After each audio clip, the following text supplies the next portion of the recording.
ஹரஹர நம பார்வதி பதஜே ஹரஹர மகாதேவ. தென்னாருடைய சிவனே போற்றி, எந்நாட்டவர்க்கும் இறைவா போற்றி. நீலாஞ்சன சமாபாசம் ரவிபுத்திரம் யமாகிரஜம் சாயா மார்த்தாண்ட சம்பூதம் தம் நமாமி சனைஸ்வரம். அன்பார்ந்த எங்களுடைய நெக்ஸ்ட் ஜென் தொலைக்காட்சி நேயர்களுக்கு உங்களுடைய ஜோதிட ஆச்சாரியர் ஜோதிட குரு சிவஸ்ரீ டி சரவணமாணிக்க சிவாச்சாரியர், முதல்வர் காஞ்சி காமகோடி பீடம், வேத சிவ ஆகம குருகுலம், சங்கரமடம், காஞ்சிபுரம். அலைபேசி 9865098370. அடியனுடைய பணிவான வணக்கங்கள் மற்றும் ஆசீர்வாதங்கள். நாம் காண இருக்கக்கூடிய இந்த பதிவு அப்படின்னு பார்த்தோம்னா, நவகிரகங்களில் 9 கிரகங்களில் நவகிரகம்தான் உலகத்தை இயக்கும். அதனுடைய இயக்கத்தின் பிரகாரம் தான் நம்ம ஒவ்வொரு ஜீவராசியினுடைய அன்றாட வாழ்க்கையும் அன்றாட செயல்களுமே நிர்ணயிக்கப்படும். அடுத்த நிமிஷம் என்ன நடக்கணுங்கிறது கிரகத்தினுடைய அமைப்பில் தான் நடக்கும், யாராக இருந்தாலுமே. அதில் பார்த்திங்கன்னா 9 கிரகங்களில் மிகவும் முக்கியமாக கருதக்கூடிய கிரகம், எல்லாரும் பயப்படக்கூடிய, இப்போது ஜாதகம் பார்க்க என்கிட்ட வருவாங்க, நவகிரகங்கள் பேர் தெரியுமான்னு கேட்டோன்னே அவன் மற்ற 8 கிரகம் யாருக்கும் தெரியாது. சனீஸ்வரன் அப்படின்னு தான் சொல்லுவான், சனி பகவான் தான் தெரியும் நிறைய பேருக்கு.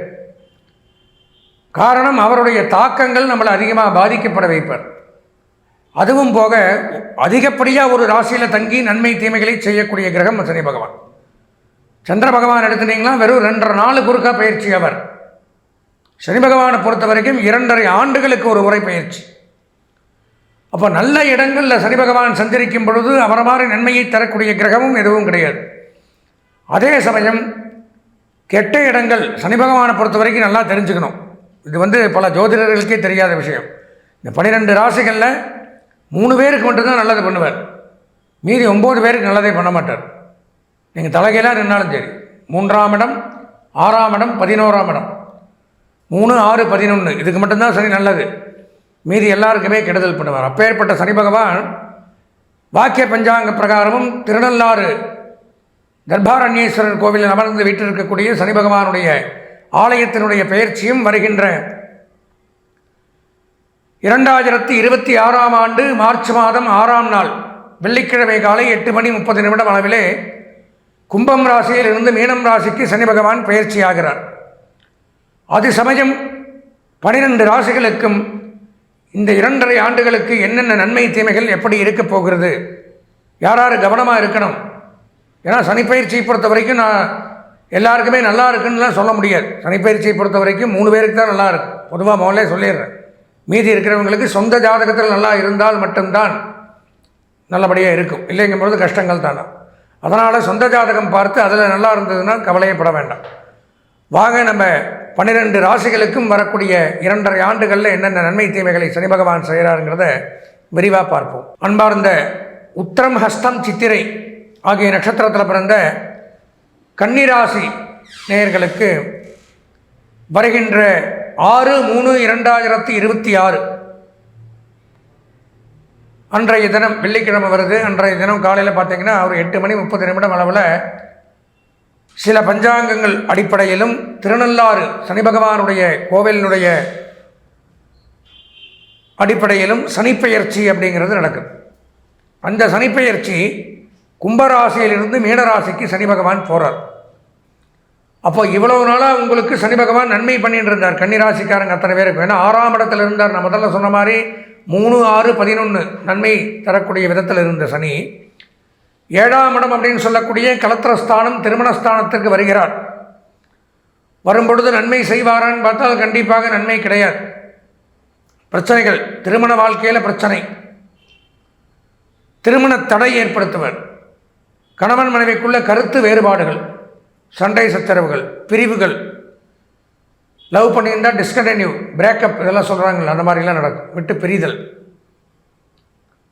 இந்த மாதிரி ஒரு குடும்ப வாழ்க்கையில் சிக்கல்களை கொடுக்கும். குடும்பத்தில் கஷ்ட நஷ்டங்கள், பேச்சுவார்த்தையின் மூலம் கலகங்கள், பொருளாதார ரீதியான மந்தங்கள், திடீர் தொழில் மாற்றம், திடீர் வேலை மாற்றம். சில பேருக்கு சொந்த ஜாதகத்தில் சனி பகவான் நல்ல இடத்துல இல்லைங்கிற பட்சத்தில் உடல்நலக் கோளாறு, பெரிய மருத்துவ செலவுகள், எதிர்பாராத நோய், வாக்குனால பிரச்சனை, பேச்சினால் கலகம், திடீர்னு வெளியூர் பிரயாணங்கள், சம்மந்தமே இல்லாமல் நம்மளை எங்கேயோ தூக்கி டிரான்ஸ்ஃபர் பண்ணுவாங்க.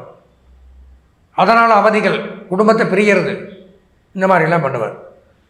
அதே சமயம் பார்த்திங்கன்னா ஆடிட்டிங், அக்கௌண்டன்ட், எழுத்து, teaching professional, IT, engineering, computer, trading, marketing, agencies, business பண்ணக்கூடியவர்கள், இவர்களுக்கு சிறப்பாக இருக்கும், கவலைப்பட வேண்டாம். கல்வித்துறை சிறந்து விளங்கும். கல்விக்கூடங்கள், கல்விச்சாலைகள் வச்சு நடத்தக்கூடியவர்கள், மாணவர்கள், கல்வி பயிலக்கூடியவர்கள், கல்வி போதிக்கக்கூடியவர்கள், இவங்களுக்கெல்லாம் சிறப்பாக இருக்கும். நான் கண்டிக்கு அதிபதி புதன் இருக்கிறதுனால 7ஆம் இடத்துல சனி இருக்கிறதுனால மிகச்சிறப்பு. சுய தொழில் லாபங்களை கொடுக்கும். சுய தொழில் லாபம், சொந்த தொழில் எது பண்ணாலும் அதில் லாபம், வியாபாரங்கள் பெருகும். மெயினாக பிரச்சனை அப்படின்னு பார்த்தோம்னா திருமணத்தடை, திருமண வாழ்க்கையில் ஒரு மந்தமான சூழ்நிலை, கணவன் மனைவிக்குள்ள கருத்து வேறுபாடுகள், பிரிவுகள், இது நடக்கும். சொந்த ஜாதகத்தில் சனி பகவான் நல்ல இடத்துல இருக்காராங்கிறத பார்க்கணும். கன்னிராசிக்காரர்களும் ஒரு முறை சொந்த ஜாதகத்தை அவசியம் பார்க்கணும். பார்த்தீங்கன்னா இந்த சனிப்பெயர்ச்சி நமக்கு எப்படி இருக்குது அப்படிங்கிறத முழுமையாக தெளிவாக தெரிஞ்சுக்கலாம். அதற்குண்டான பரிகாரங்களை நாம் பண்ணிட்டோமையானால் வரக்கூடிய 2.5 ஆண்டுகளுக்கு நம்ம நிம்மதியாக இருக்கலாம். வேற ஒன்றும் பெரிய விஷயம் இல்லை. அதனால் சொந்த ஜாதகத்தையும் பார்த்து செவ்வாய்க்கிழமை தோறும் முருகப்பெருமானுக்கு வில்வை இலையில் அர்ச்சனைகள் பண்ணி வந்தால் இந்த சனிதோஷம் உங்களை விட்டு விலகும் என்று கூறி ஆசீர்வதித்து விடைபெறுகிறேன். நன்றி, வணக்கம்.